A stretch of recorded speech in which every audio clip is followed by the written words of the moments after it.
Quando eu falo em nome do Pai, em nome do Filho, em nome do Espírito Santo, qual é o nome deles?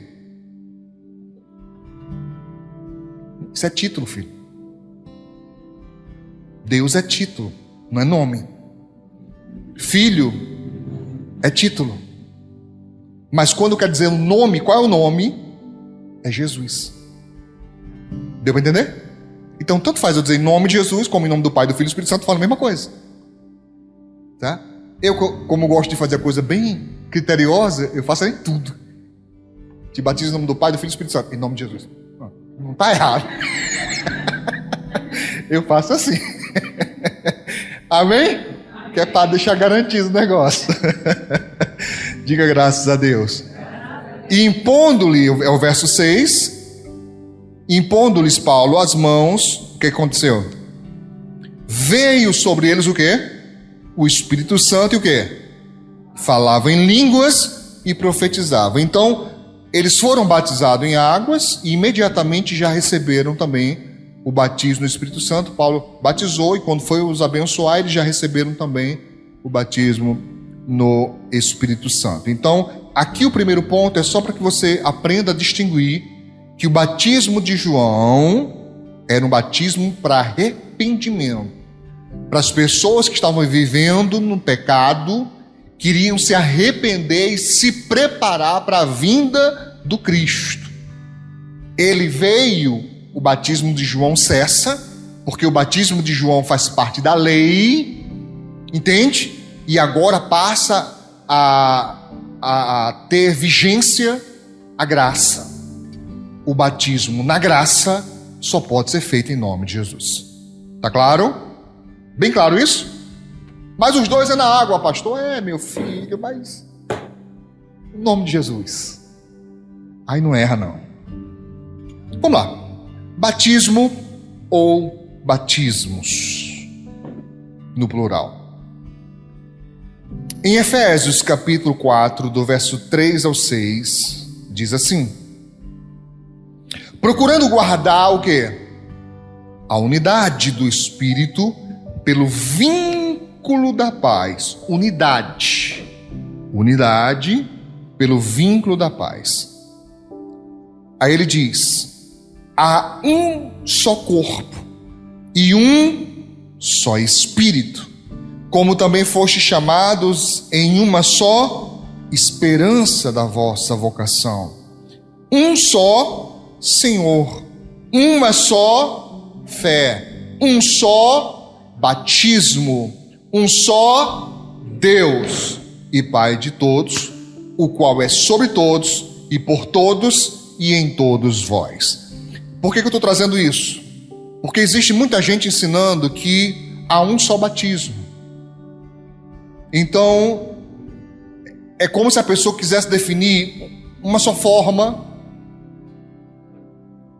Especificamente, e eu não vou entrar nessa seara hoje, porque fica para depois, mas, pastor, o batismo é por imersão, porque a palavra significa imersão, mergulhar, mas algumas entidades cristãs, como a Igreja Católica, é por aspersão.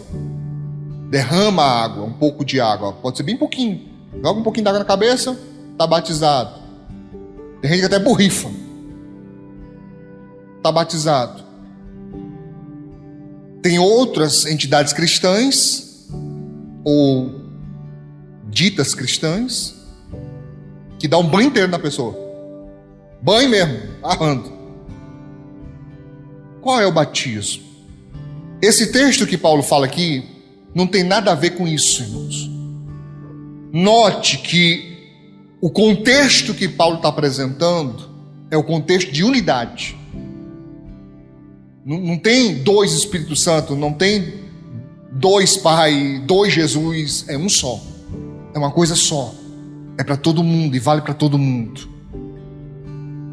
Mas também eu posso dizer que quando a pessoa é batizada nas águas ou em águas, ela não deve passar por um segundo batismo. Existem também grupos cristãos que fazem o chamado rebatismo. O que seria? A pessoa passou pelo batismo em águas, mas após o batismo voltou ao pecado, aí volta para o seu líder e fala: pequei. Ao batismo, o líder marca um batismo, no próximo batismo lá vai aquela pessoa de novo. Aí passou um tempo, pecou de novo. Aí chega para o seu líder: pastor, pequei. Quando é o batismo? Daqui a 3 meses. Quando é com 3 meses depois, tá a pessoa rebatizando de novo. E assim vai. Nós não cremos assim. Nós cremos que há um só batismo. Um só. Quando é que eu, particularmente, faço um segundo batismo? Quando alguém chega para mim e fala: pastor, por exemplo, eu fui batizado quando era criança. Era católico. E como católico, como todo católico, a maioria, pelo menos, é batizado quando criança.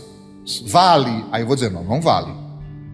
Porque tem uma questão do batismo que não pode ser ignorada e que a maioria do povo católico não percebe isso. O sacerdote sabe, mas o povo não sabe. O quê? Que faz parte do batismo o arrependimento.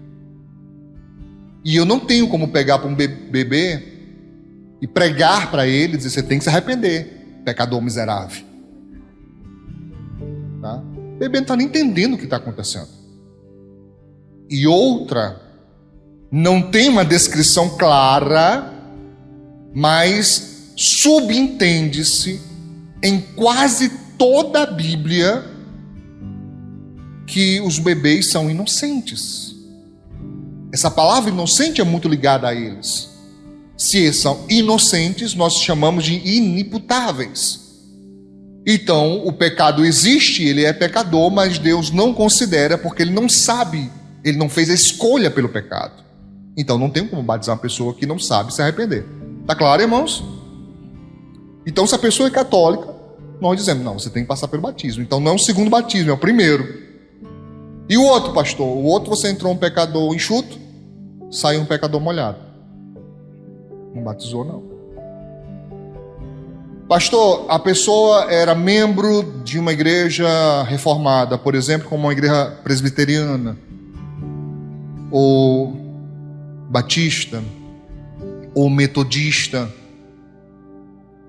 Precisa passar de novo? Não, não precisa. Se houve realmente arrependimento, se a pessoa fez uma aliança com Deus, eu particularmente não recomendo.